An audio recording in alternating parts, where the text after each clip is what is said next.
My name is Raven Halfmoon. I'm enrolled with the Caddo Nation of Oklahoma, but I am also Delaware, Oto, and Choctaw.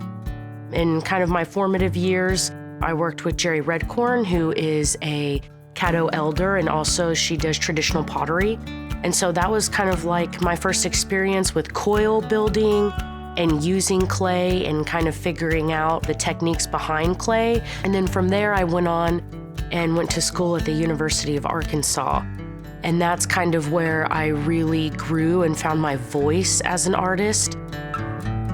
My work is always this entanglement of sharing traditional knowledge and holding on to that traditional information, but then at the same time, like making something a little bit more contemporary and something that speaks to me. I like the physicality and the gestural looseness of painting figures. And so that went straight back into my ceramics. I was always building figures with ceramics.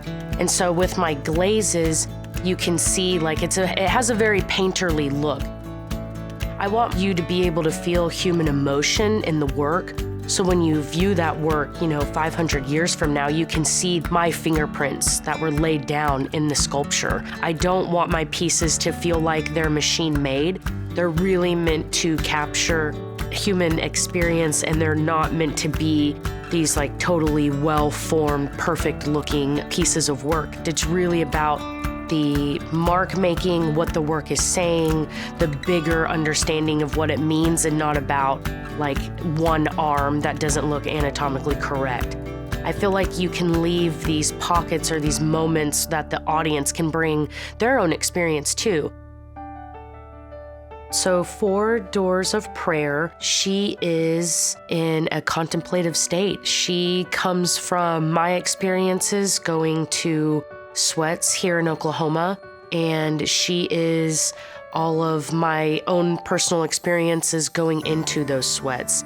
It's titled 4 Doors of Prayer because usually in those sweats there are 4 rounds or 4 doors. And so she is in her meditative state. She's sending up prayers. That's kind of where that piece was born from, is my experience with that.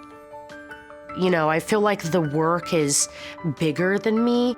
I feel like I'm making more than just myself. And so with this work, you will see a lot of those multifaceted women because it's more than just myself that's in them. It's everybody. I feel like there's a lot of artists right now that are killing the game, saying important works. I'm lucky to have found a space in that moment. I'm just so happy to be in this right now. It's so weird to think that I'm one of those people. I'm just forever humbled. I'm like, what, me? Yeah.